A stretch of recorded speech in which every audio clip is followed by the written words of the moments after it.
Assalamualaikum. अॼु असां पढ़ंदासीं biomolecules their units and linkage. त अॼु असां टॉपिक पढ़ंदासीं त biomolecule their units and linkage. Carbohydrates is a larger molecules. Carbohydrate असांजो वॾो मॉलिक्यूल आहे। Carbohydrate is a larger molecule. They are composed of monosaccharides। जेको कार्बोहाइड्रेट आहे इहो असांजो वॾो मॉलिक्यूल आहे जेको ठहियलु हूंदो आहे असांजो मोनोसेक्राइड्स जो and having glycolic bond and और लिंकेज। जंहिंजो बॉन्ड असांजो हूंदो आहे ग्लाइकोलिक बॉन्ड या लिंकेज बॉन्ड। कार्बोहाइड्रेट असांजो लार्जर मॉलिक्यूल आहे जेको ठहियलु हूंदो आहे मोनोसेक्राइड जो जंहिंमें असांजो बॉन्ड हूंदो आहे ग्लाइकोलिक बॉन्ड या linkage. Proteins are larger molecules. Protein जेके असांजा हूंदा आहिनि उहे लार्जर मॉलिक्यूल्स हूंदा आहिनि। They are compose of amino acids. Protein जेके असांजा हूंदा आहिनि इहे लार्जर मॉलिक्यूल हूंदा आहिनि जेके ठहियलु हूंदा आहिनि असांजा अमाइनो एसिड जा एंड हैविंग पेप्टाइड बॉन्ड जंहिंजो असां में हूंदो आहे पेप्टाइड बॉन्ड हूंदो आहे या पेप्टाइड बॉन्ड या पेप्टाइड लिंकेज हूंदो आहे। प्रोटीन असांजो लार्जर मॉलिक्यूल आहे जेको असांजो ठहियलु हूंदो आहे अमाइनो एसिड जो ऐं उन में बॉन्ड असांजो हूंदो आहे हिकिड़ो पेप्टाइड लिंकेज या पेप्टाइड बॉन्ड हूंदो आहे। ॿियो असांजो हूंदो आहे lipid. Lipid is a larger molecule. Lipid असांजो वॾो मॉलिक्यूल आहे। They may compose of fatty acid जेको असांजो ठहियलु हूंदो आहे फैटी एसिड जो एंड ग्लाइसरॉल जो इन glycerol fatty acid glycerol कोलाइन and phosphate as in the phospholipids isopropyloids unit as a terpenoids and having ester linkage ester and carbon CC linkage and carbon linkage।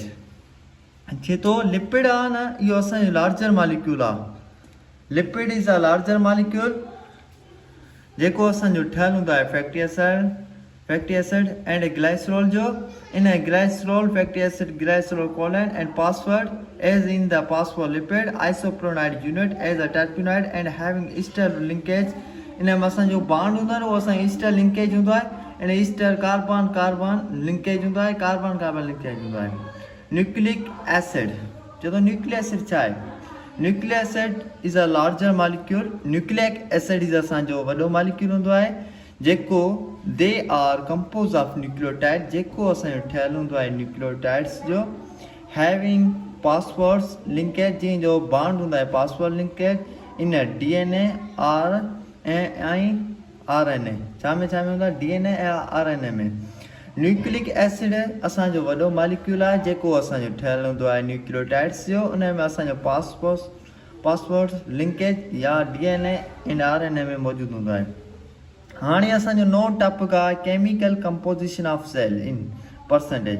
जो chemical composition असांजी cell में केतिरा percent आहे हे असांजो molecules bacteria cell में घणा percent हूंदा आहे ममाला सेल में घणा परसेंट हूंदा आहे।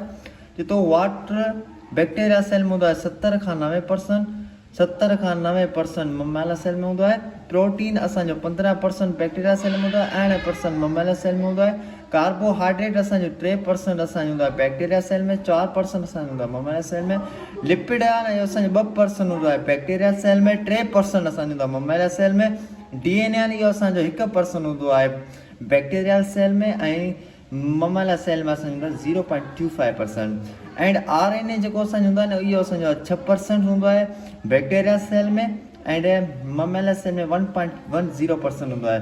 हाणे असां टॉपिक पढ़ियोसीं biomolecules their units and linkage. Carbohydrates असांजो वॾो मॉलिक्यूल आहे जेको असांजो ठहियलु हूंदो आहे वॾो मॉलिक्यूल हूंदो आहे जेको ठहियलु हूंदो आहे असांजो मोनोसेक्राइड में बॉन्ड असांजो ग्लाइकोलिक बॉन्ड ऐं लिंकेज हूंदो आहे। प्रोटीन असांजो वॾो मॉलिक्यूल आहे जेको असांजो ठहियलु हूंदो आहे अमाइनो एसिड जो ऐं हिन में जेको बॉन्ड हूंदो आहे पेप्टाइड बॉन्ड हूंदो आहे या लिंकेज बॉन्ड हूंदो आहे या पेप्टाइड लिंकेज बॉन्ड हूंदो आहे। लिपिड जेको असांजो हूंदो आहे न इहो असांजो लार्जर मॉलिक्यूल आहे जेको असांजो ठहियलु हूंदो आहे फैटी एसिड एंड ग्लाइसरॉल जो इन में असर आहे glycerol fatty acid glycerol कोलाइन and phosphate as in the lipid isopropyl unit as in terpenoid and having ester linkage ester and carbon carbon linkage and carbon carbon linkage nucleic acid आहे असांजो वॾो molecule हूंदो आहे जेको असांजो ठहियल हूंदो आहे न्यूक्लियोटाइड्स जो इन में पासवर्ड लिंकेज बॉन्ड हूंदो आहे जेको मौजूदु हूंदो आहे DNA एंड RNA में केमिकल कंपोजिशन ऑफ सेल में केतिरा % पाणी हूंदो आहे वो मॉलिक्यूल असांजा आहिनि वाटर मॉलिक्यूल आहे प्रोटीन मॉलिक्यूल आहे कार्बोहाइड्रेट मॉलिक्यूल आहे लिपिड मॉलिक्यूल आहे DNA मॉलिक्यूल आहे RNA मॉलिक्यूल आहे जॾहिं बैक्टीरिया सेल में 70 खां 90% पाणी हूंदो आहे ऐं प्रोटीन 15% हूंदो आहे कार्बोहाइड्रेट 3% हूंदो आहे लिपिड 2% हूंदो आहे DNA 1% हूंदो आहे RNA 6% हूंदो आहे ऐं ममाइला सेल में पाणी 70 खां 90% हूंदो आहे ऐं प्रोटीन 11% हूंदो आहे कार्बोहाइड्रेट 4% हूंदो आहे ऐं लिपिड 3% हूंदो आहे DNA 0.25% हूंदो आहे ऐं RNA 1.1% हूंदो आहे ऐं अॻिले लेक्चर में असां टॉपिक 9 खणंदासीं इंशाअल्लाह असां टॉपिक 9 सुभाणे ॾींदासीं